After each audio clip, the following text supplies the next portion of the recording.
No meu tempo de criança, existia só 3 coisas: o cinema, o rádio e os quadrinhos.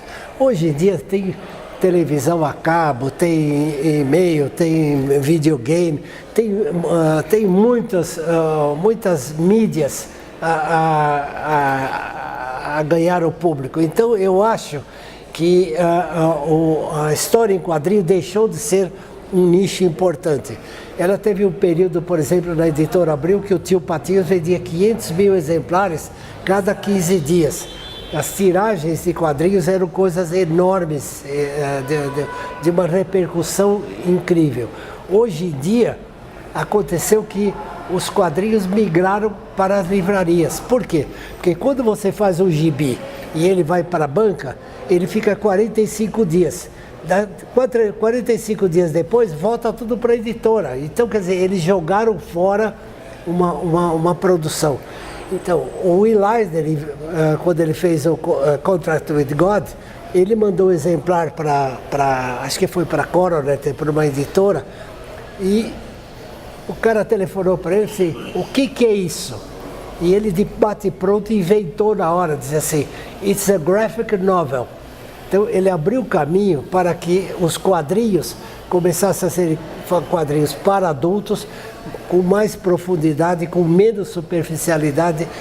O Eisner sempre disse que os super-heróis eram unidimensionais.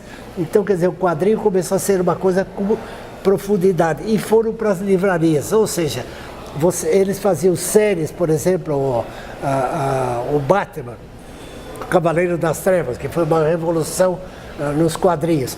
Ele saiu em fascículos, depois ele saiu no álbum e foi para as bancas de jornais e para as livrarias, e vendeu 8 milhões de exemplares nos Estados Unidos. Então aí aconteceu o quê?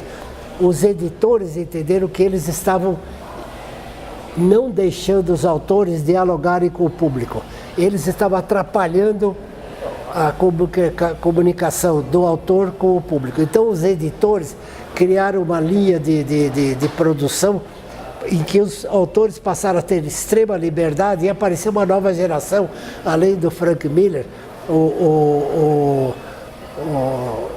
toda uma geração enorme de autores americanos e ingleses que começaram a escrever especificamente para livrarias. Por quê? Porque esse álbum, publicado numa livraria, ele ficava sempre lá, qualquer momento, como um livro. Embora os americanos critiquem dizendo que os franceses já faziam isso desde 1928 com o Tintin. O Tintin já era publicado em álbuns, então os franceses já tinham mais tradição de fazer obras, não em quadrinhos publicados em jornal ou em revista, mas já de um nível para ser publicado em livrarias. Como o Asterix. O Asterix veio depois também, um grande sucesso. E o Brasil hoje está também sabendo utilizar esse trabalho, ou seja, fazendo trabalhos que já vão direto para a livraria. Então são autores que têm mais liberdade de expressão. Tchau, então.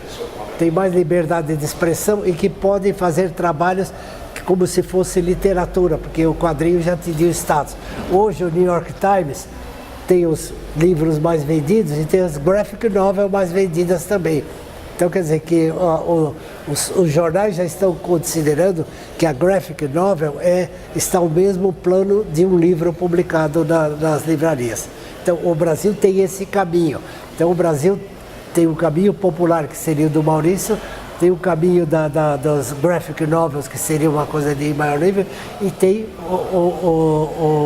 os fanzines, em que amadores podem ficar testando ali e depois passar para um trabalho mais profissional. Então esse é o caminho do quadrinho brasileiro hoje.